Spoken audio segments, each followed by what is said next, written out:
Bienvenida, doctora. Ahorita le voy a volver coanfitriona. Es que no la encuentro ahora. Aquí estoy, perdón. Ahora sí me cambié de computadora porque esto está extremadamente ridículo que esté pasando, disculpen. No tenga Ah, bueno, sí puede compartir. Qué bien. Sí, ya cambié todo, abrí otra compu que me habían prestado ayer, ya pasé los archivos, así que ahora no deberíamos tener problemas. Vamos a seguir un poco Bueno, atropellada la presentación. no tenga pena.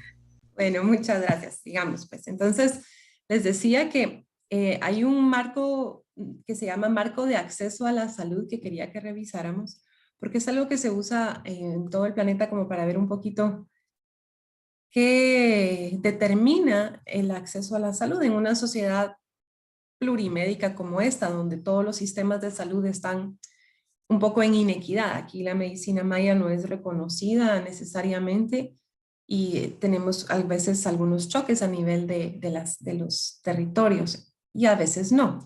Entonces, cuando nosotros entendemos que todo país, aquí en Guatemala tenemos un marco de políticas, creamos instituciones, organizamos la oferta de servicios de salud de una forma, pues el Estado tiene su oferta de servicios de salud, pero además tenemos las prácticas privadas, los terapeutas tradicionales, diferentes tipos de instituciones que prestan servicios de salud. Incluso en lugares muy remotos, las farmacias se vuelven el único lugar donde se tiene acceso a poder recuperar la salud.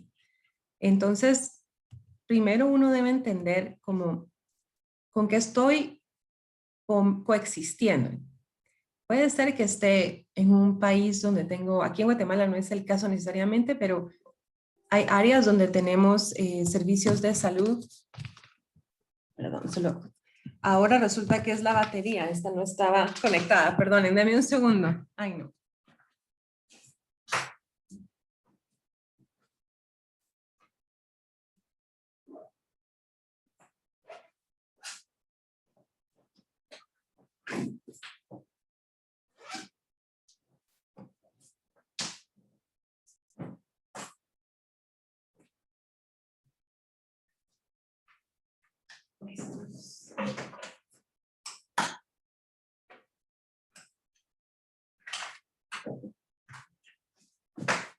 Ok, ya, enchufado. Espero que sea la última interrupción. Entonces, si nosotros entendemos esta oferta, primero, ¿a qué tiene acceso un país en un territorio? Luego tenemos que ver la demanda, que es entender todo este aspecto de medios de vida. ¿Con qué capital social cuento yo? Capital físico, natural, capital humano, capital financiero, porque eso determina mi contexto de vulnerabilidad y qué tanto voy a poder yo realmente acceder a un servicio de salud. Entonces, si yo entiendo las rutas de búsqueda de atención en salud de la población, este es el lado de la demanda, mientras que el de arriba es el lado de la oferta. Y donde estas dos fuerzas se unen, tenemos el paradigma de acceso entre lo que yo quiero, prefiero y puedo acceder y aquello que está disponible para mí. Entonces, hablamos de las 5 A's del acceso. Están en inglés, pero básicamente tienen que ver con evaluar la accesibilidad, la disponibilidad, o sea, accesibilidad son los servicios accesibles para mí. En el caso de Poctún puede que me quede a 20 kilómetros a pie, entonces, ¿qué tan accesible va a ser eso?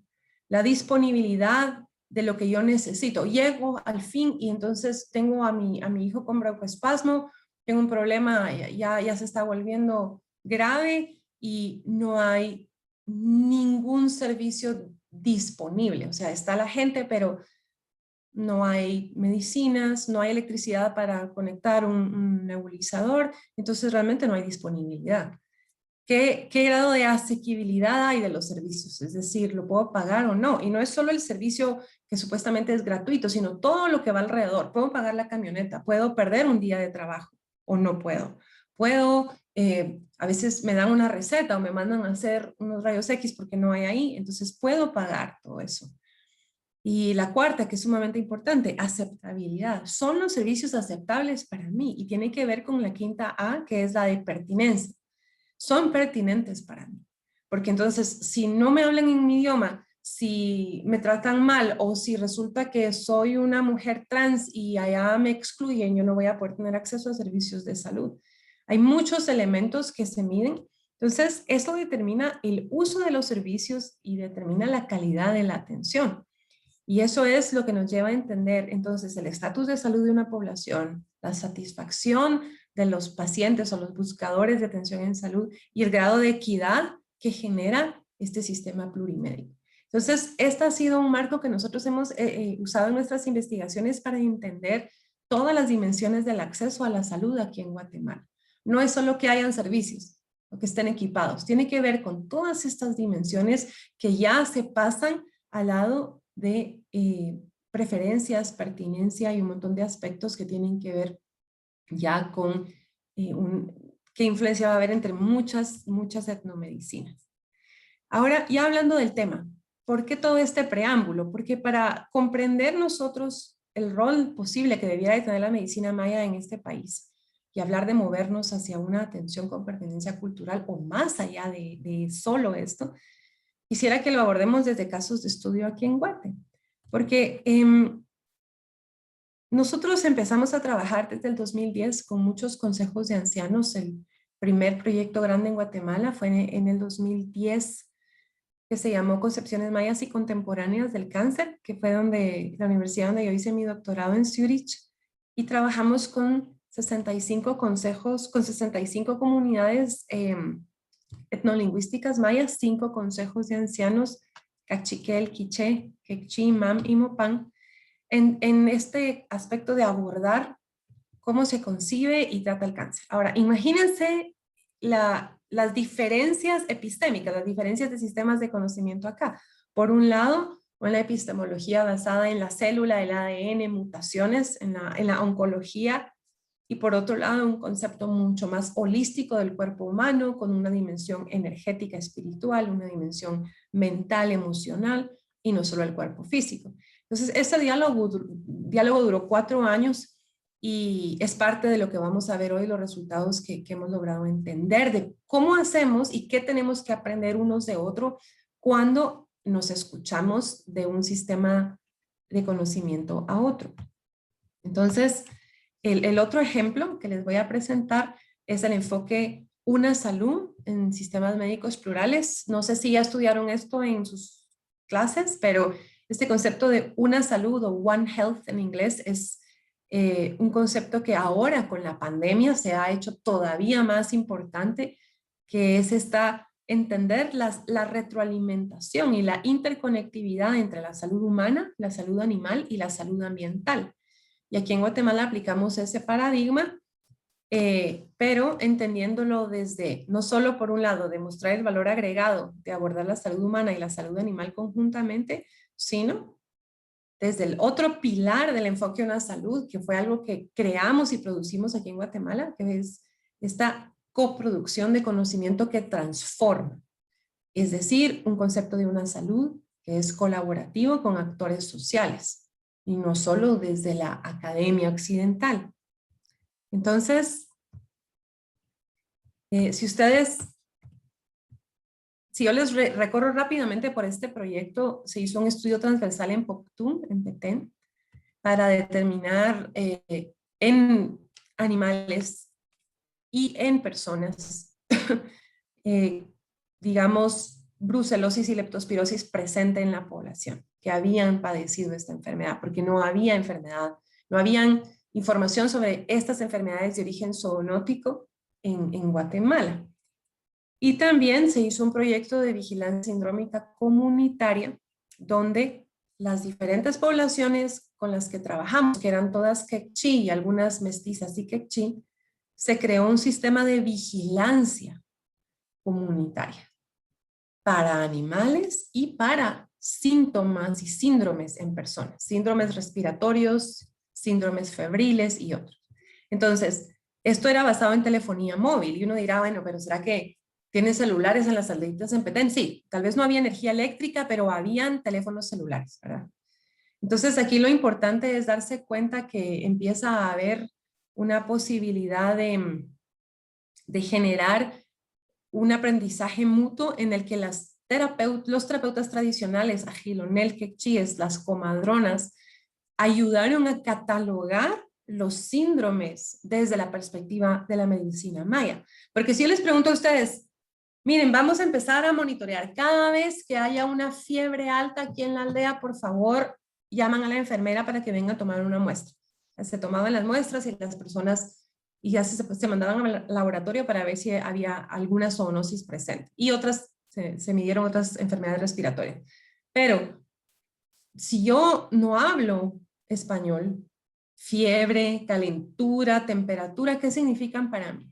Y justamente en idioma quechí encontramos más de 10 términos para diferentes tipos de fiebre. Fiebre con calor, fiebre fría, fiebre con escalofríos, fiebre del estómago, fiebre de la cabeza. Entonces uno se da cuenta que no puede solo ir a imponer un término biomédico occidental de mucha, avísenme todos cuando tengan fiebre. No, sino creamos categorías émicas mayas, émico significa desde como yo comprendo desde mi sistema de conocimiento. Y entonces, bueno, entonces los términos van a ser, y las comadronas, los terapeutas, las enfermeras y los doctores trabajaron juntos en el monitoreo de estas enfermedades. Y el punto fue poder transformar todas estas acciones en resultados concretos. ¿Concretos para qué? Para las estrategias del MAGA y del Ministerio de Salud, porque estaban habiendo brotes de brucela en vacas, en ganado. Hay mucho ganado ahora en Petén. ¿Qué significa eso? Que tarde o temprano eso va a llegar a la población humana. Entonces, el evitar el contagio de brucelosis, por ejemplo, que se transmite de la leche o de tocar la placenta y otras formas a la población humana, tenía que empezar desde la salud animal. Entonces, toda la comunidad, y estoy hablando todas las comunidades organizadas en equipos con docentes del Ministerio de Educación, con promotores de salud, con comadronas, con cocodes y líderes comunitarios, se trabajaron muchísimas estrategias, ya que teníamos la evidencia científica que generamos en la investigación, se transformó en acciones para prevención en salud. Entonces se hicieron ferias de la salud, muchos materiales informativos, didácticos en muchos formatos. Y bueno, el punto de esto es que fue esencial entender la epistemología maya para poder entender cómo había que trabajar. Entonces, una parte de la investigación nos dimos cuenta que los doctores y los terapeutas tradicionales simplemente no se hablaban. Aquí en esta foto ustedes ven a Alexis López en el lado izquierdo, que es el doctor que contratamos en el proyecto, uno de los doctores, y del otro lado está el abuelo Andrés Ico, que está mostrando un sistema, cómo él evalúa el pulso. Entonces nos dimos cuenta que los dos sistemas de conocimiento no tienen una historia ni un legado de hablarse, sino que realmente solo están ahí haciendo, digamos, muchas veces en el área del Petén hay muchos choques entre los sistemas médicos. Ay, que fui donde el médico, pero me regañó porque le dije que estaba tomando las agüitas que me dio la comadrona, o al revés. Llegué con la comadrona y me dijo que por qué me han ido al hospital, que solo me van a matar. Entonces, hay muchas concepciones basadas en experiencias negativas previas o a veces solo basadas en estereotipos o ideas que chocan. Entonces nos dimos la oportunidad de invitar a pacientes y crear un tipo de investigación que se llama Ciencia en las Fronteras. ¿Qué significa eso? Mi sistema de conocimiento es como una frontera, mi sistema de conocimiento está acá, ¿sí? Yo, en mi cabeza. Y yo tengo un abismo entre lo que yo comprendo y lo que comprende un terapeuta tradicional maya, por ejemplo, si yo soy doctor. Entonces, hay una barrera, hay una frontera entre mi sistema de conocimiento y el otro. Y cómo hago un puente entre las dos para unir la posibilidad de una comprensión mutua. Entonces se utilizan lo que se llaman objetos limítrofes. Son objetos o sujetos que yo pongo en medio de las dos fronteras de conocimiento para generar un interés común y dialogar. Entonces, en este caso, pacientes enfermos que se ofrecieron como voluntarios pudieron ser los sujetos que actuaron como puentes en estas fronteras. ¿Y de qué se trataba? que sobre el mismo paciente un doctor hacía su diagnóstico biomédico y el mismo paciente se hacía el diagnóstico maya y luego se tenía un diálogo. Entonces, al final de cuentas, el doctor Alexis podía decir, mire, esta señora tiene leptospirosis y brucelosis, me la tengo que llevar al hospital porque hay que ponerle el antibiótico, es intravenoso, no se puede quedar en su casa. El hospital está a 50 kilómetros de la aldea de esta señora y bueno, se tiene que internar. Y el Tata Andrés podría decir que es ágil y espiritual, y es Agilonel, médico tradicional quechí, dijo, mire, ella tiene susto, el susto le debilitó su sistema inmune y le entró esta otra enfermedad provocada por un animal, además tiene anemia y tiene una infección urinaria. Eso lo detectó el abuelo solo con pulsar a la paciente. Mientras que Alexis no pudo detectar que tenía leptospirosis y brucelosis, sino hasta que regresaron los resultados del laboratorio. Pero, ¿qué fue lo que discutieron al final de cuentas? Que la abuela decía, yo no me voy a ir al hospital porque me voy a ir a morir sin mi espíritu, no puedo irme. Entonces quiero que trabajen juntos. Y de todos los casos que nosotros documentamos, en el 100% de los casos, los pacientes escogieron integrar los dos sistemas médicos. Entonces, en el caso de esta señora que está en esta foto, Tata Andrés, le trató la infección urinaria en ese momento con plantas que habían ahí, le trató la anemia dejándole plantas, le dejó muchos tipos de plantas y mezclas que eran para subirle su apetito, pero para subir el hierro en sangre, y llamó su espíritu en una serie de ceremonias. ¿Qué pasó después? Lo que sucedió es que la señora, ya habiendo recuperado la confianza en que no se iba a ir a morir al hospital, entonces aceptó ir al hospital y tomar el tratamiento para leptospirosis y para brucelosis. Entonces, ¿qué nos demuestra esto?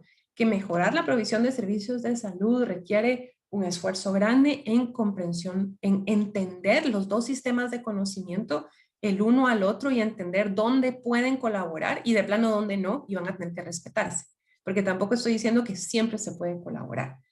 Pero una de las cosas más grandes de los cambios que nosotros vimos en este tipo de investigación es que Alexis aprendió a ser un médico mucho más humilde y a respetar a los terapeutas tradicionales porque pueden curar muchísimas cosas. Pero el mismo Tata Andrés dijo, yo no puedo curar la enfermedad que tiene la señora en la sangre tan fácil o tan bien como la puede curar el doctor Alexis, porque yo no tengo antibióticos fuertes. Las plantas tardan mucho tiempo en funcionar. Mejor que se vaya con él al hospital. Entonces, aprendió también don Andrés que él podía colaborar con el sistema biomédico en lugar de tenerse que estar escondiendo unos de otros o peleando unos con otros. Entonces, esto es un pequeño ejemplo que solo lo hemos hecho en Poptún y ahora lo estamos replicando en otro sitio, pero que nos mostró que sí se puede mejorar la calidad de la atención si se respeta las preferencias del paciente, porque los que estamos forzando al paciente a tener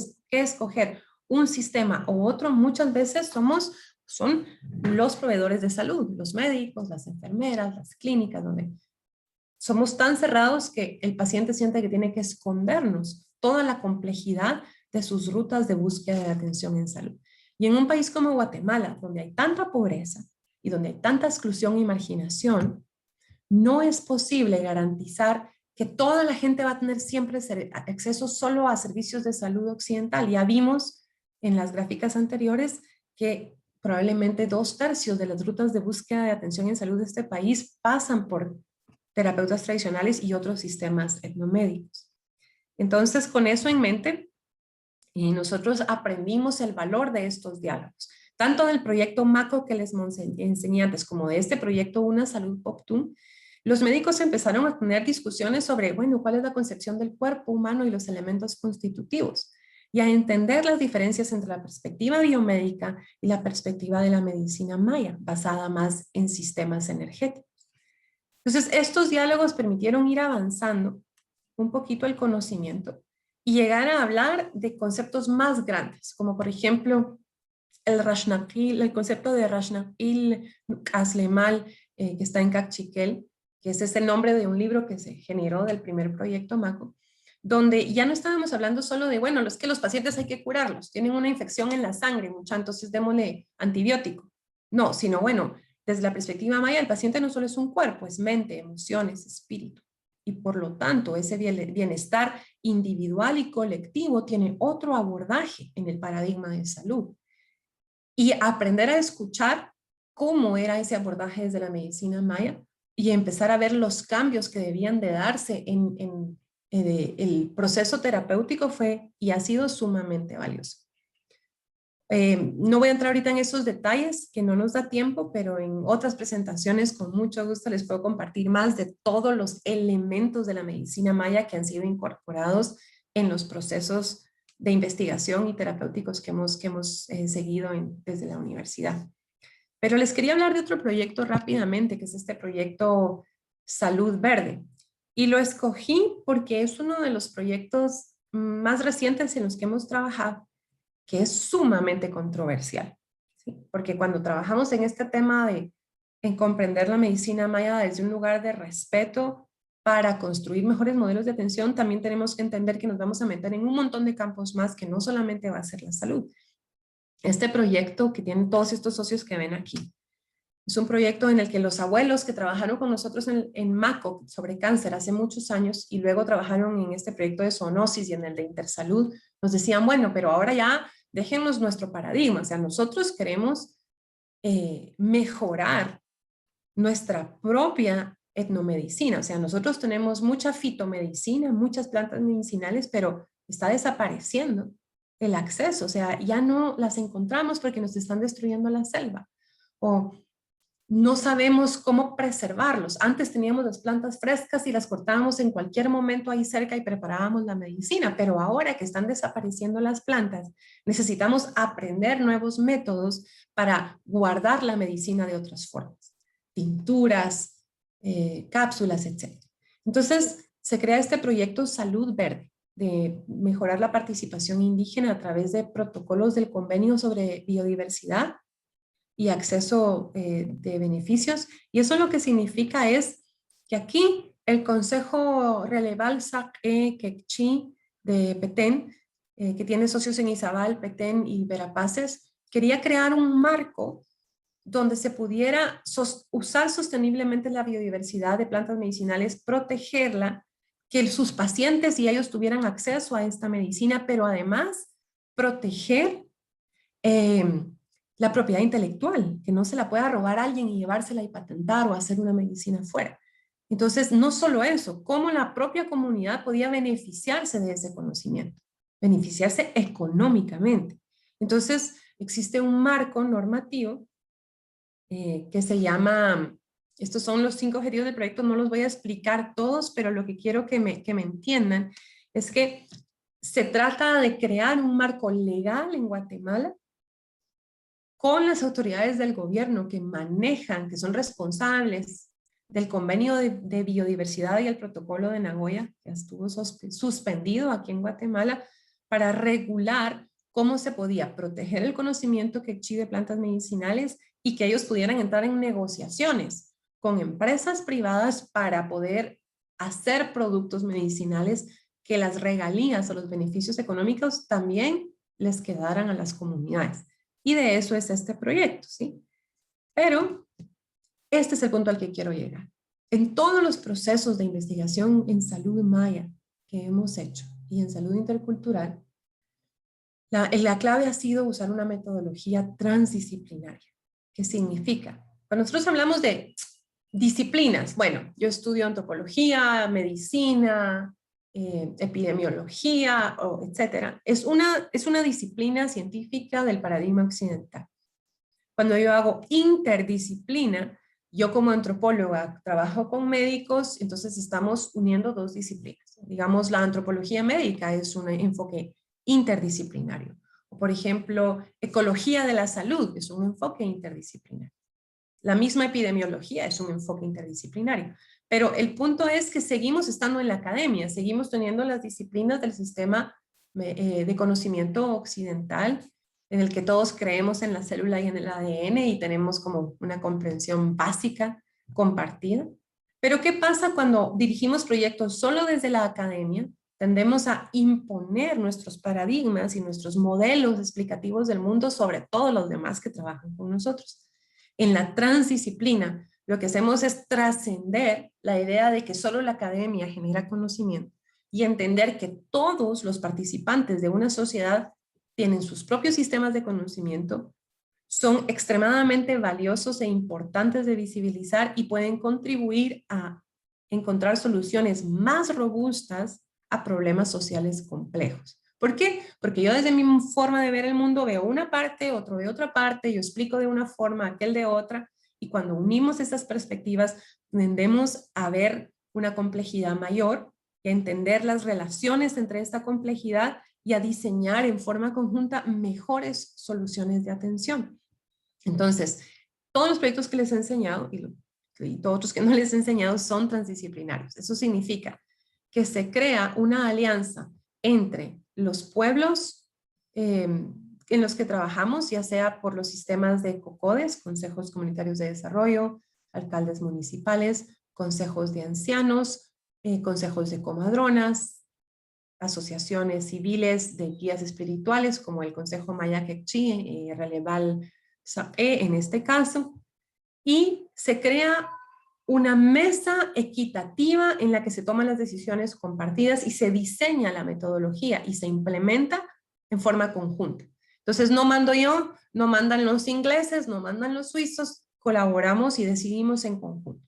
Eso significa aprender a dialogar, eso no es fácil, pero aprender a trabajar estos proyectos con organismos internacionales y en este caso tan complejo como el de Salud Verde, con la empresa privada, con una industria inglesa, con Agexport.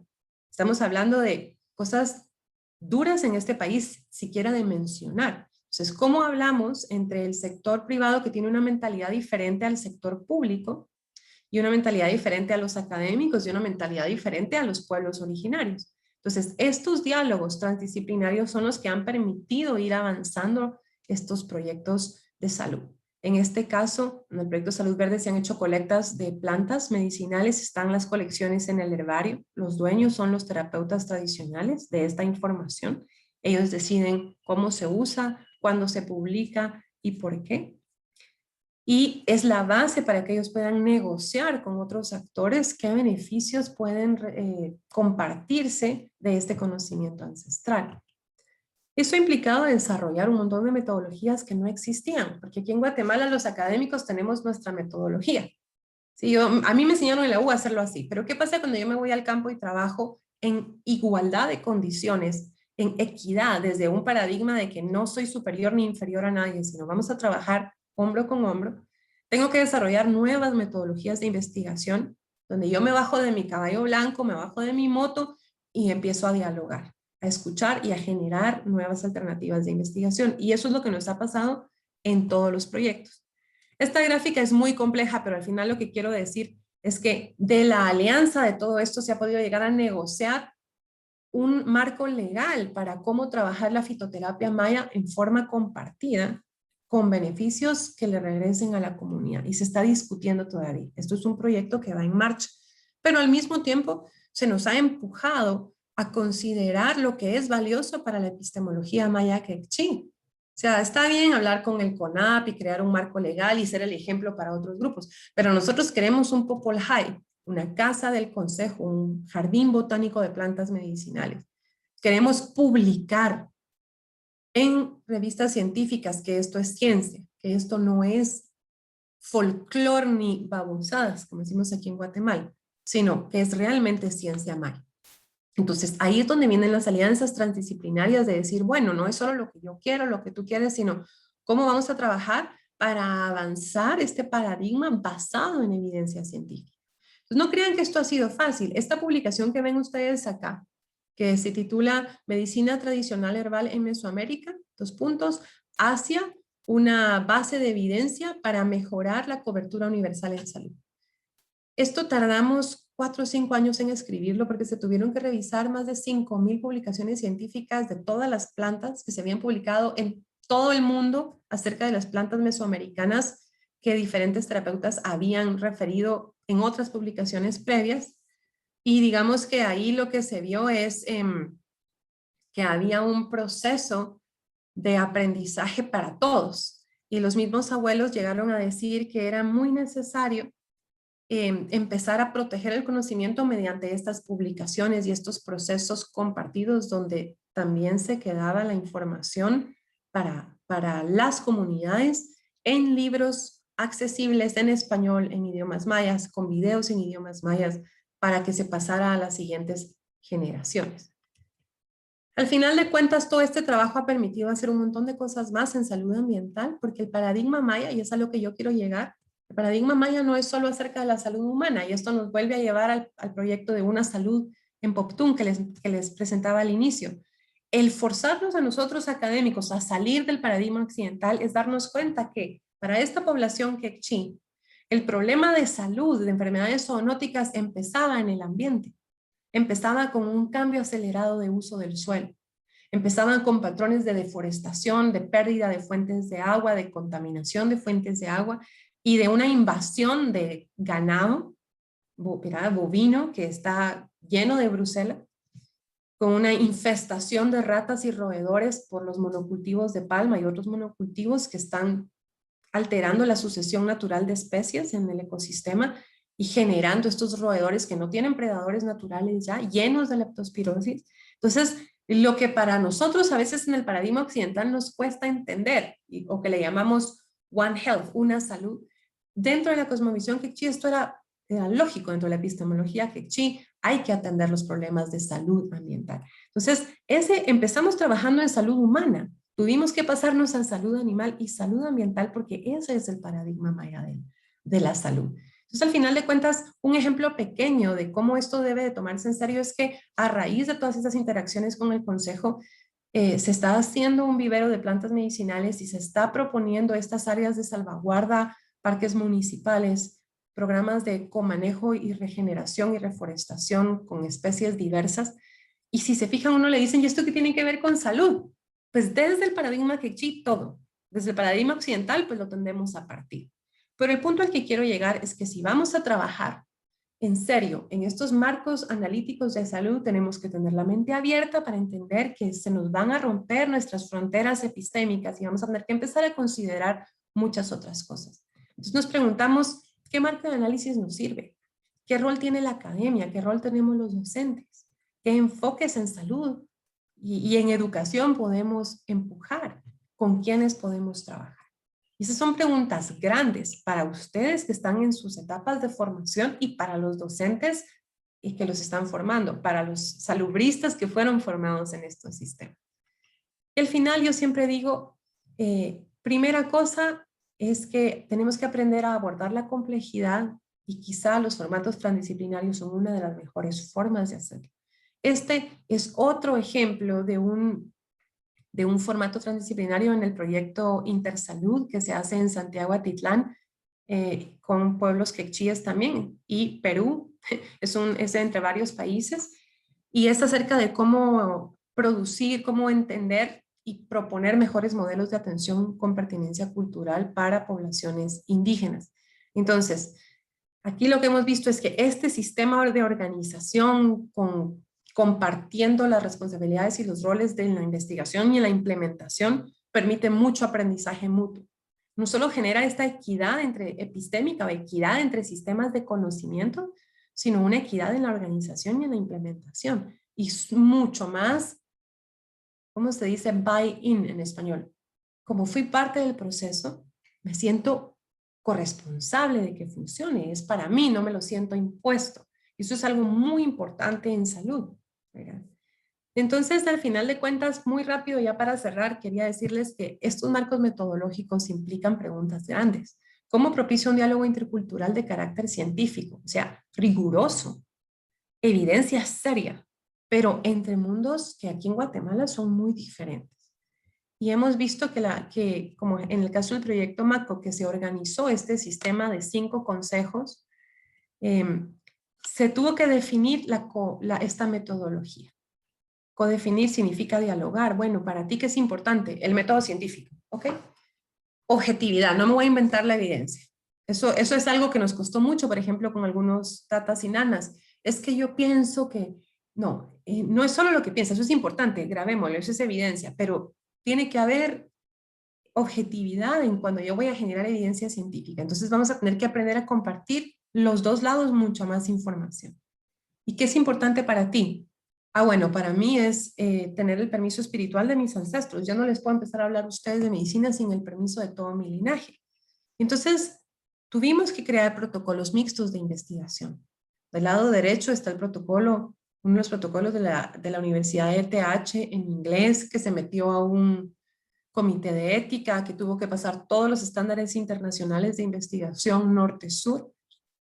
Pero del otro lado está todo el protocolo Maya, porque es igualmente de importante. Yo decía, no, es que me decía una nana, es que vamos a ir a hablar con los abuelos y vamos a tener una conversación amena, y luego pues lo que nos acordamos apuntamos. Y entonces yo les decía, no, en mi sistema de conocimiento hay que pedir permiso de grabar y hay que tener la evidencia porque uno manipula la información después de memoria y en cambio así, pues ya lo presentamos objetivamente.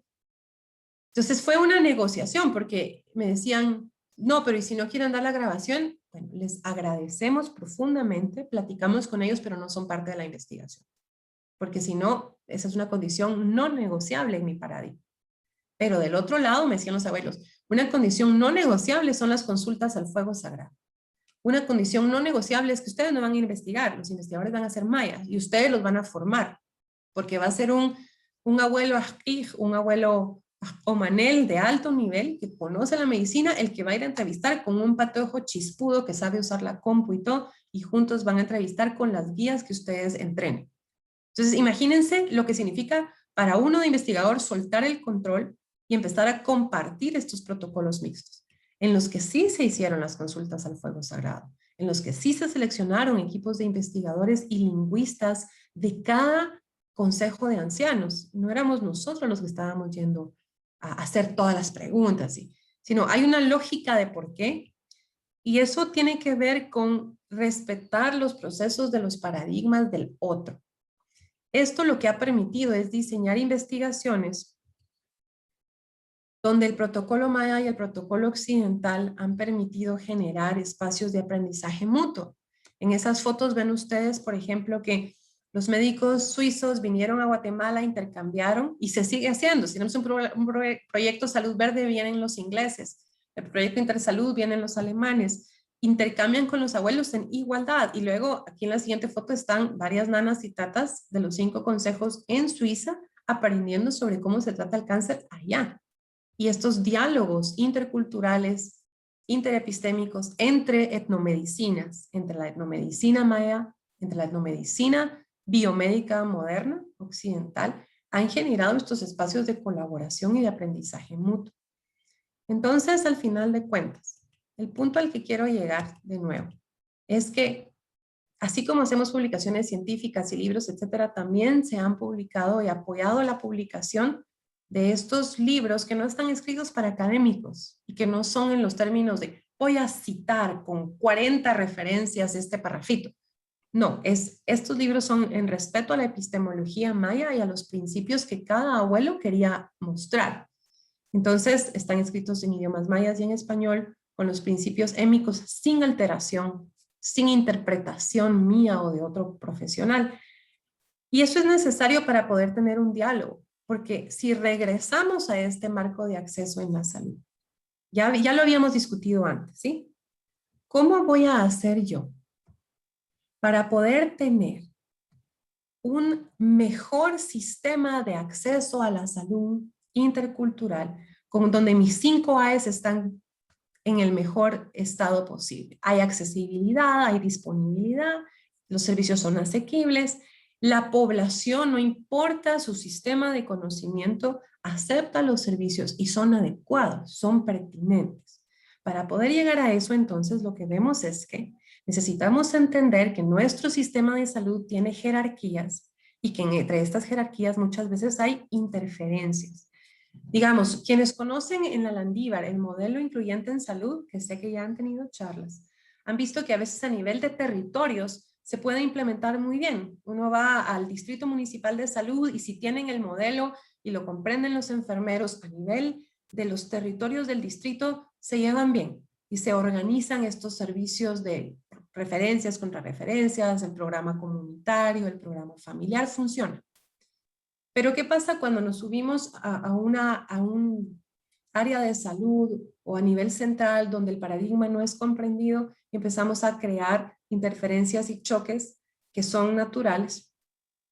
Entonces vemos que desde el punto de vista de la oferta de servicios de salud, ya tenemos interferencias que hay que reconocer. Y eso es dentro del mismo sistema público. ¿Qué pasa con las interferencias entre los proveedores de servicios de salud tradicionales, terapeutas, etcétera, mayas, y los servicios de salud? Entonces, cuando nosotros entendemos y empezamos a estudiar esto, y entendemos el contexto de vulnerabilidad que habíamos visto antes, y entendemos las demandas de la población, empezamos a generar estas posibilidades de cambio que nosotros le llamamos cómo generamos plataformas de autodeterminación para fomentar esta comunicación y generar una nueva A. Entonces, lo que nosotros estamos hablando después de todas las investigaciones que les he presentado ahora es que ustedes están en una posición como estudiantes y futuros profesionales de la salud en poder llegar a hablar de una nueva dimensión del acceso, que es la agencia. ¿Agencia de quién? De los actores de salud. Si vimos las diapositivas anteriores sobre el proceso transdisciplinario, ¿quiénes en este país no tienen agencia? La agencia es la capacidad de autodeterminar mi proceso hacia la mejora de mi propia calidad de vida. Entonces, si yo soy objeto atropellado de un sistema de salud público que no toma en cuenta mis preferencias, mi sistema de conocimiento, mi contexto de vulnerabilidad, yo no tengo agencia. Yo solo soy recipientario, yo recibo lo que me caiga y ahí miro cómo sobrevivo. Pero si el sistema de salud y la academia en particular empiezan a generar estas posibilidades de aprendizaje mutuo en estas plataformas compartidas como estas transdisciplinarias que les mostré, cada una de esas plataformas genera agencia al grupo con el que estamos trabajando. Y eso es lo que empieza a generar la posibilidad de pensar nuevos modelos de atención. Y aquí tal vez sí voy a ser muy provocadora, pero cuando yo les enseñaba antes las diapositivas del proyecto Una Salud Optum de Zoonosis, del proyecto de cáncer, del proyecto Salud Verde, esas poblaciones con las que nosotros trabajamos, el Consejo Relevalsa Chi, el Consejo Oxlajuja-Pop de la Cuenca, etcétera, si son parte de estos procesos de diálogo, esos paradigmas, esas visiones de cómo debiera darse la oferta de servicios de salud y cómo encaja mejor con una demanda pluriepistémica, van a tener más voz, va a tener más eco. Estos libros, estas publicaciones que les he ido enseñando, van a empezar a generar un nuevo campo de conocimiento que nos permite mejorar este marco de acceso a la salud. ¿Por qué? Porque hay agencia, porque los actores están pudiendo mejorar los modelos, los servicios. Entonces, requiere como mucha escucha. Aquí ya voy a cerrar, pues no nos da chance de platicar. Me voy a saltar un poquito esto, pero eso implica, esta agencia implica empezar a entender quiénes son nuestros interlocutores, ¿no? ¿Qué es un ajij, como este abuelo? ¿Qué es un ajkum, verdad? O un ajilonel, como en el caso quechí, un herbalista. ¿Qué es una abuela ajpamaj, o casi que es una mal llamada sobadora de panza, cuando en realidad es como una gastroenteróloga? Una abuela Ajrura Winek, que trata los desequilibrios energéticos en niños, una abuela Ajiyom o ginecobstetra, casi, ¿no? Los abuelos Ajchay, que tratan varices y problemas circulatorios, los abuelos Ajpashamanil, Mamá, que son procesos que no entendemos desde la biomedicina moderna, que necesitamos estos diálogos entre sistemas de conocimiento para entender cuál es la relevancia de estos actores en la prestación de servicios de salud en el país, como el ejemplo que les mencionaba de la nana, donde estaba siendo diagnosticada en los dos sistemas de salud. Entonces, ¿para qué vamos a generar evidencia desde la academia? ¿Qué piensan ustedes? O sea, ¿para qué? Podemos decir, sí, un montón de médicos mayas trabajan un montón de cosas, y sí, son bien claras. Yo me encontré una vez con una pantalla. O, ay, sí, eso yo mejor no me meto porque no sé nada de eso.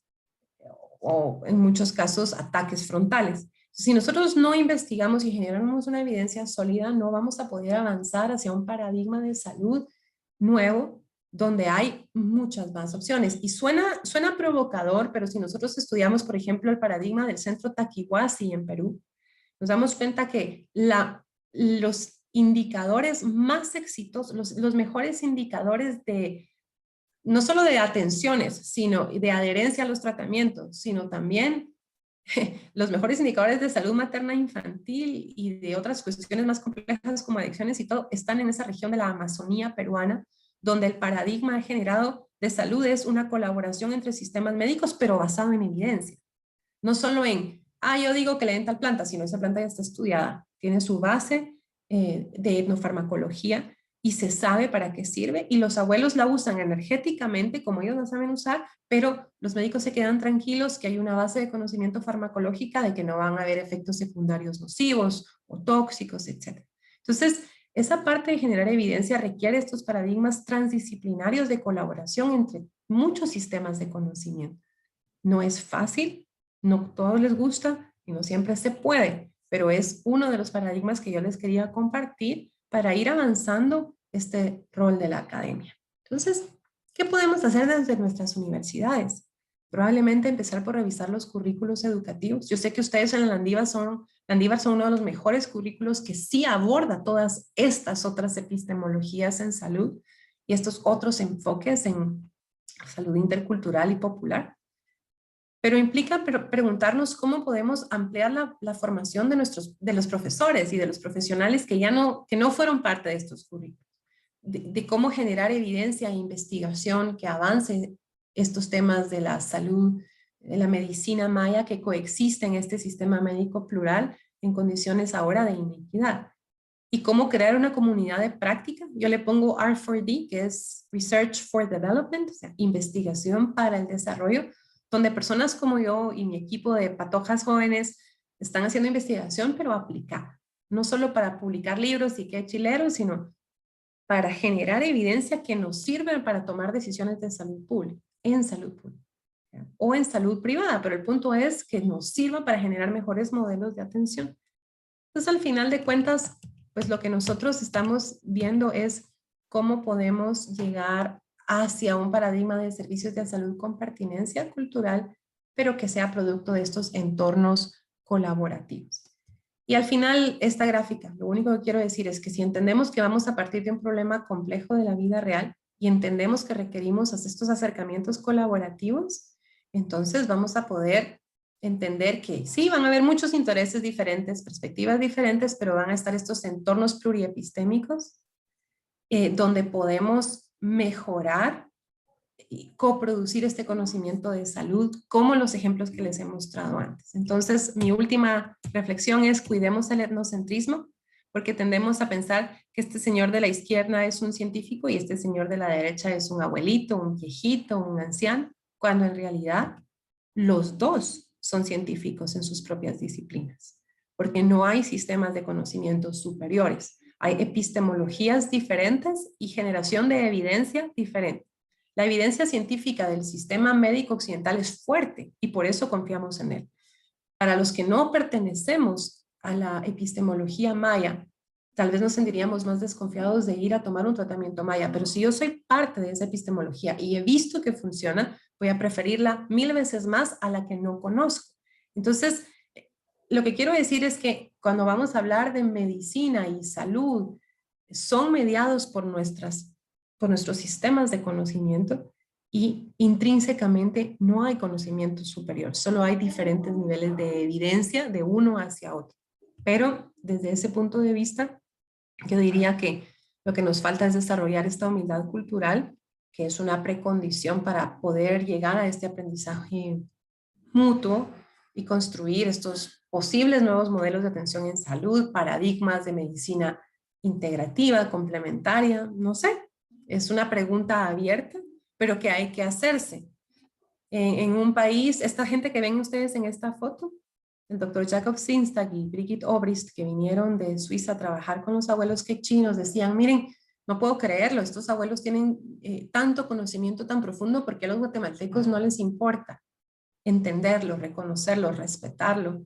Si no lo van a usar, por lo menos déjenles su lugar. O sea, era una cuestión para ellos tan confusa porque nos decían, podemos aprender tanto de ellos, pero nosotros tenemos un legado histórico complicado aquí en Guatemala y nos falta todavía este proceso de humildad cultural para llegar a estos paradigmas transdisciplinarios en salud. Pero los motivo a que lo pensemos, ¿verdad? Así que yo aquí la dejaría y abriríamos a preguntas y comentarios que ustedes tengan, ¿verdad? Así que me dicen. Gracias, doctora. Muchachos, ¿alguno de ustedes tiene alguna duda, alguna inquietud? Porque yo sé que es un tsunami, tal Y vez para perdón muchos. mucho. A ver, Cristian, ¿puedes activar tu micrófono? ¿Qué tal? Buenos días. ¿Me escuchan? Sí. Ok. Buenos días a todos, doctora.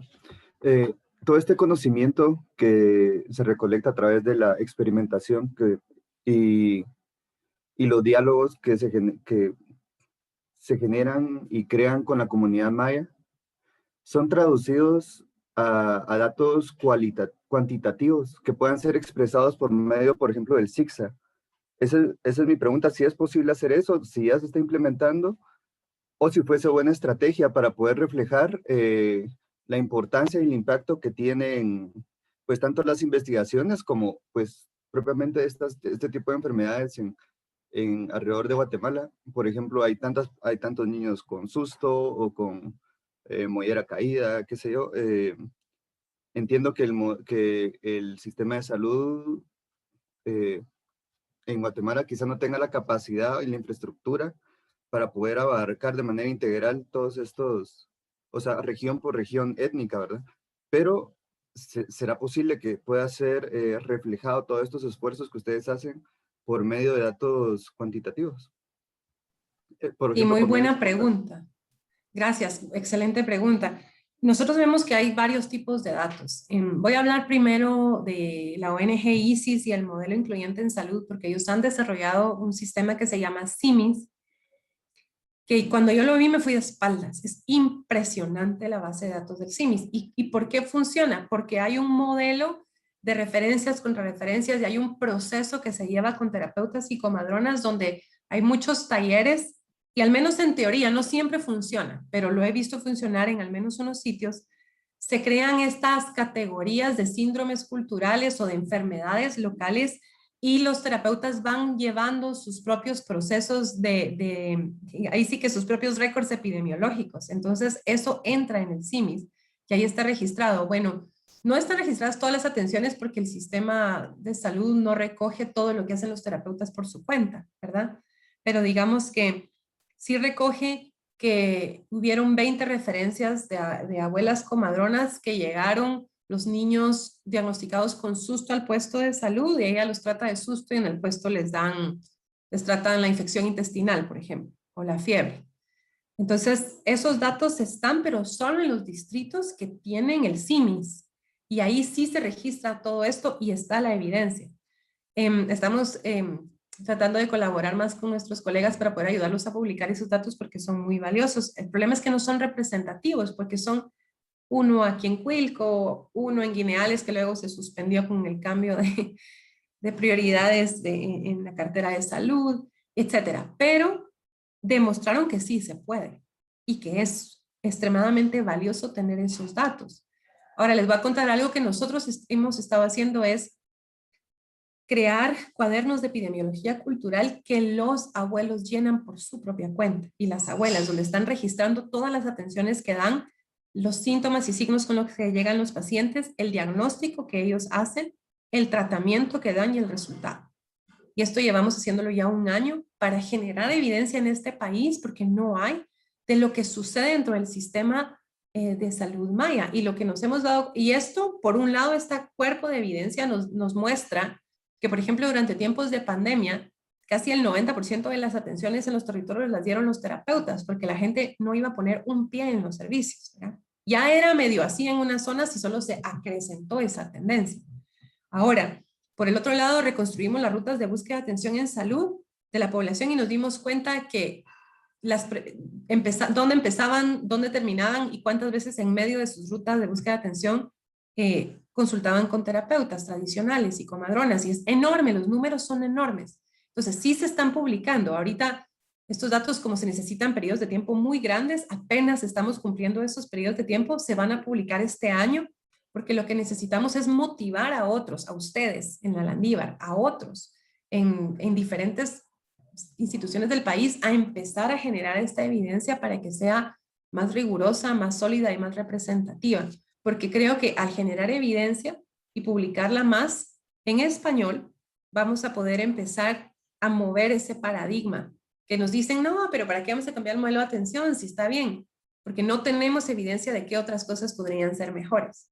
Entonces, Cristian, yo creo que aquí lo más importante sí es publicar, y nosotros tenemos ese compromiso, pero no es suficiente. Yo creo que a Guatemala le falta que nuestras instituciones académicas le metan un poco más de fuerza a ayudar a generar la evidencia para que el sistema de salud pueda decir, ah, bueno, así se hace, o a ONGs como ISIS que lo han demostrado, esos paradigmas cómo pueden escalarse. Pero esa es mi opinión personal, ¿verdad? No sé si responde. Mire, bueno, perdonen que vuelva a tomar la palabra.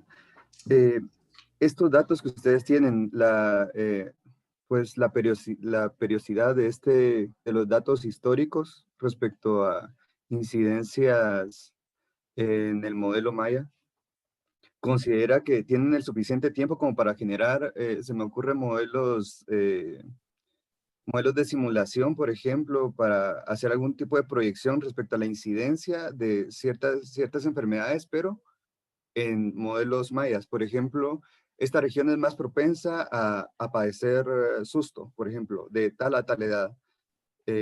Y respecto a eso, quizá ya hacer un plan de acción y no solo como que basarnos en el presente, sino que tratar de tomar decisiones a futuro, de aquí a 5 o 10 años, ¿verdad? Entonces, para poder establecer quizás, veía el proyecto que ustedes tienen de hacer un centro, ¿verdad? Centro de consejo, como, no lo sé, no recuerdo el nombre, pero bueno, quizás poder establecer ese tipo de epicentros para poder apoyar a la integración del modelo biomédico con el Maya. ¿Considera que los datos que tienen podrían llegar a permitir hacer estas proyecciones mediante modelos de simulación y poder tomar esas decisiones de manera como que a futuro?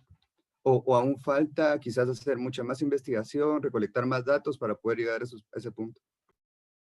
Eso sería el mundo ideal para mí, poder llegar a eso. Ahorita no conozco ninguna base de datos que pudiera permitir hacerlo todavía. Podríamos tal vez hacer unas simulaciones, pero hay dos cosas acá. Una es que puede ser 100% émico, solo categorías desde la cosmopercepción maya, o podría ser permitiendo que eso permitiera, digamos, hacer confirmaciones etiológicas, que es también interesante. No siempre se puede, pero genera más credibilidad. Les voy a poner un ejemplo.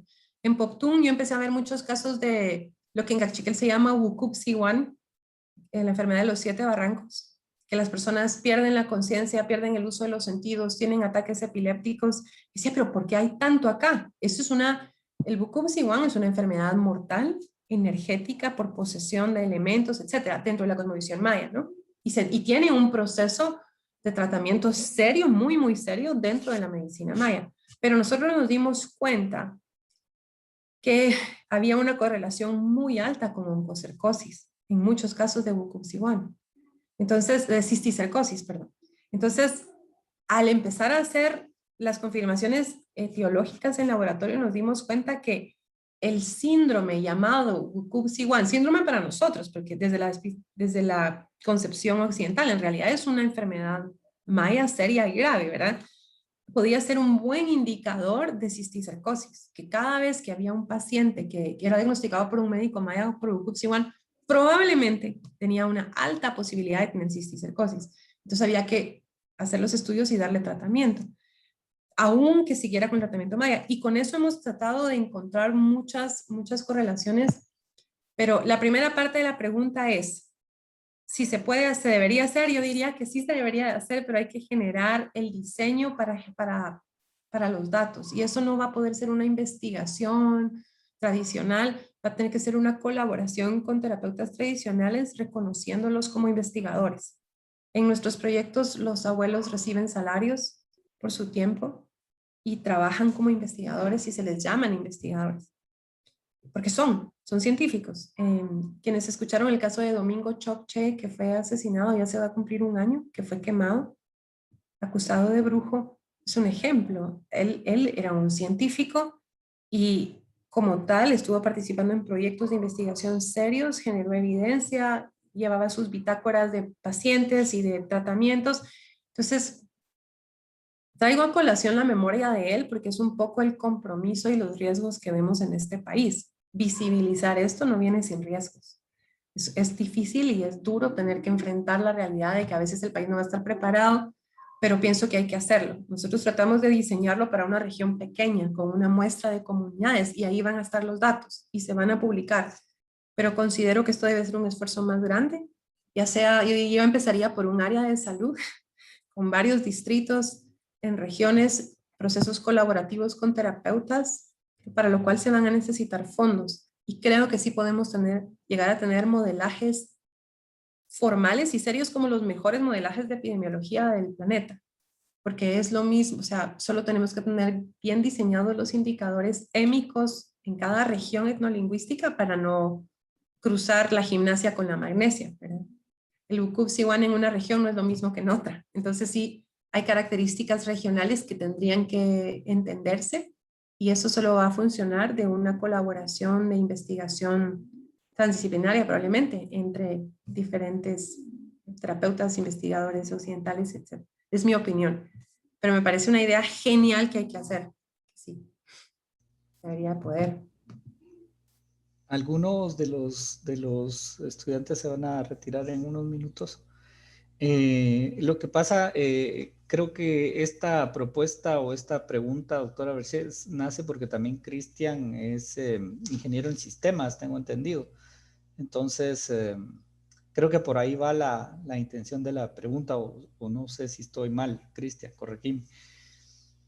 Sí, sí, seguro. Es que, cabal, es respecto a los indicadores, ¿qué es? Étnicos que habla la doctora, que serían ideales y sería interesante poder generar pues este modelo que realmente no es complicado. Lo complicado es siempre obtener la data, es obtener básicamente esos indicadores, qué modelo de distribución, por ejemplo, se debería usar, un exponencial, ese tipo.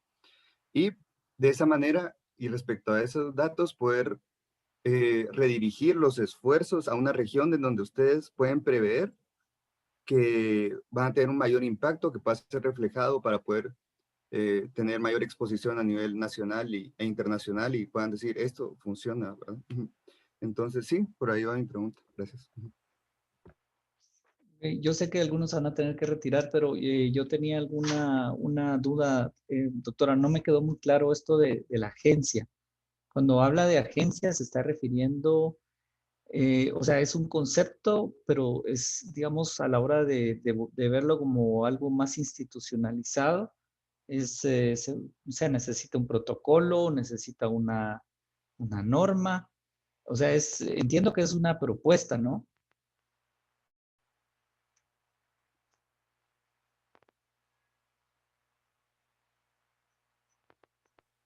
Tu micrófono, doctora, perdón.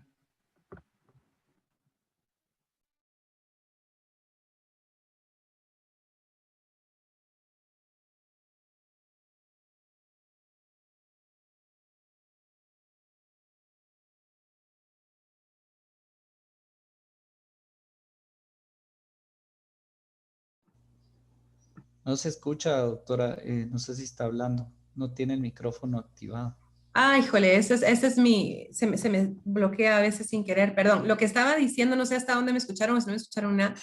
Lo que yo estaba diciendo, no, nada, ok, entonces vuelvo a repetir. Lo que estaba diciendo es que como este ejemplo que les estoy poniendo aquí, la propuesta de agencia está basada en los 10 años que llevamos de hacer investigación aplicada al desarrollo en salud. Como este protocolo mixto que está acá, están publicados.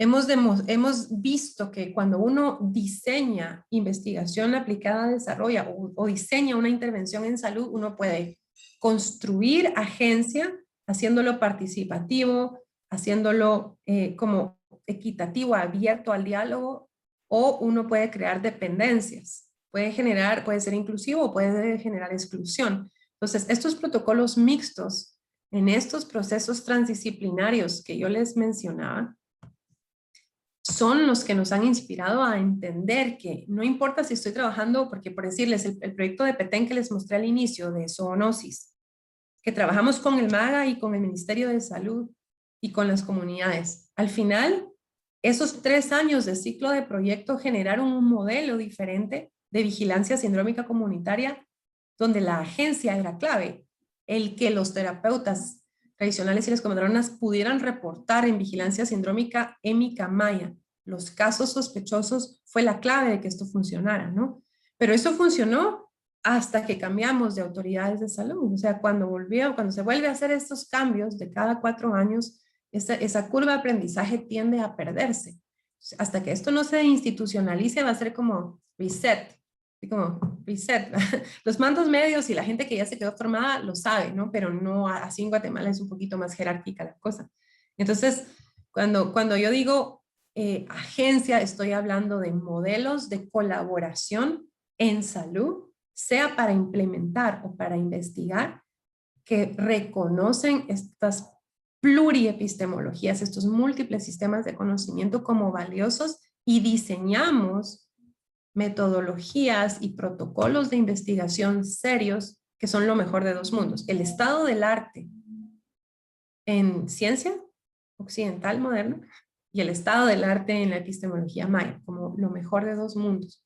Entonces, yo lo que he visto es que estos tipos de procesos generan un empoderamiento de quienes participamos en ellos, y por lo tanto esa agencia se queda, esa capacidad política de negociar a futuro en sus áreas de salud se queda de quienes han trabajado en estos proyectos. Entonces, ahí es donde yo veo una esperanza de que podamos ir mejorando este marco de acceso a la salud que veíamos ahí, las 5 AES que ya son muy conocidas y muy famosas en salud pública, pero agregarle una 6ª A que se nos olvida. Estas 5 AES van a ser mejores en la medida que la población pueda ser partícipe de su propio desarrollo, de sus propios modelos de atención.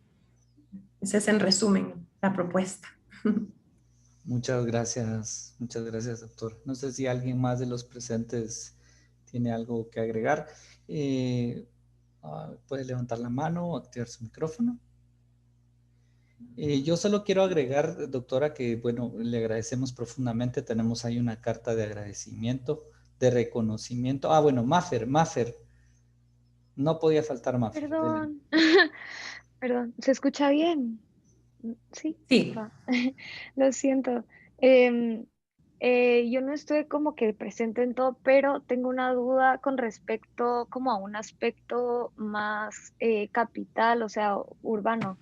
Pues, o sea, comprendo que esto es como muy rural y cuando uno, pues, va al interior, pero en el aspecto de la capital, ¿han hecho como investigación con respecto a que haya gente que sí haga como consultas sobre estas cosas? O sea, me imagino que sí, pero, o sea, no sé qué tan frecuente sea. Ya. Bueno, aquí en la ciudad, mi equipo de investigación no ha hecho tanto trabajo. Otros equipos en la universidad sí. Nos han pedido colaborar por espacios. En el sentido de que es uno de los lugares más plurimédicos que hay. Si tenemos muchísima gente viniendo hacia la ciudad y viviendo a veces en condiciones de marginalidad, en barrios marginales, en áreas degradadas, peligrosas o no, se mantienen mucho de los sistemas que traían consigo de salud y las preferencias. O, como es el estudio que hemos visto, crecen mucho estos marcos, estos contextos de vulnerabilidad de esta gráfica que estoy mostrando aquí. Los medios de vida empeoran, no mejoran necesariamente. Entonces, si el contexto de vulnerabilidad sube, digamos, pierdo el acceso a mi terapeuta que tenía ya en mi comunidad y ahora vengo aquí a la ciudad donde estoy más expuesto a otros riesgos de salud, estoy viviendo en un área marginal, entonces no puedo ir al servicio de salud, no puedo pagar una clínica privada tampoco.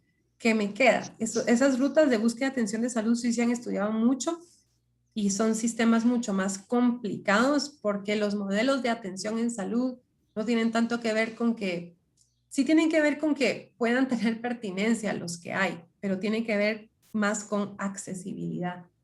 Entonces yo diría que ahí esta parte de aceptabilidad y adequacy o pertinencia en la ciudad dejan de ser tan importantes, son importantes, pero dejan de ser los más importantes porque ya tiene que verse un poco más que lo que empieza a hacer el punto de Aquiles es la accesibilidad por muchas razones. La mayoría de los casos que yo recuerdo de uno de los estudios en zonas marginales fue la imposibilidad de tomar un día libre, o sea, se vive alén día por día, día que no trabajo, día que no como. Entonces, así me vaya con fiebre al trabajo, me voy, porque no puedo pedir mediodía para ir a una clínica o a un puesto. Entonces, en ese aspecto, yo diría que nos falta entender mucho más las dinámicas aquí en la ciudad. Yo tengo que decir que mi especialidad no es esa y no te podría dar una respuesta justa al respecto, pero podría ser un tema de tesis para ti muy interesante. Gracias. ¿Alguien más? Gracias. Ok. Bueno, doctora, estoy sumamente agradecido por el honor que hemos tenido aquí, su presencia. Estoy seguro que la vamos a seguir escuchando en otros espacios y que muchos de los jóvenes y futuros médicos que hoy la escucharon van a tener una gran inquietud por seguir esta línea. He visto mucha gente inquieta en este grupo y espero que sea de la gente que se una a todos estos temas tan importantes para Guatemala y para el mundo. No me resta nada más que agradecerle, ¿verdad? Y pues Gracias. sí, y tenemos ahí una carta de agradecimiento que se la vamos a hacer llegar, aunque sea por el WhatsApp, que va a ir Muchas firmada por gracias. algunos estudiantes también que le agradecen profundamente la sesión que hoy nos ha dado. Muchísimas gracias por la invitación. Para mí siempre es un gusto y les deseo lo mejor en su carrera profesional. Y Cristian, ya le eché el ojo, no sé en dónde está usted ubicado, porque no a todos les interesa ese tema que usted trajo. O sea que de repente terminamos trabajando en un futuro, ¿quién quita? Una investigación. Justo, le voy a mandar mis datos y a la orden, por correo, ¿no? Yo creo que lo compartí. Sí, hay una cosa muy interesante ahí que tal vez puede haber ahí Al correo. algo. Sí. Sí, Yo perfecto, aquí les... quedo. Quedo a las órdenes y gracias a todas y a todos y que tengan un lindo día. Gracias. Un lindo día, nos vemos, se cuidan, Hasta feliz día y luego. gracias a Feliz todos. día. Feliz Feliz día. día.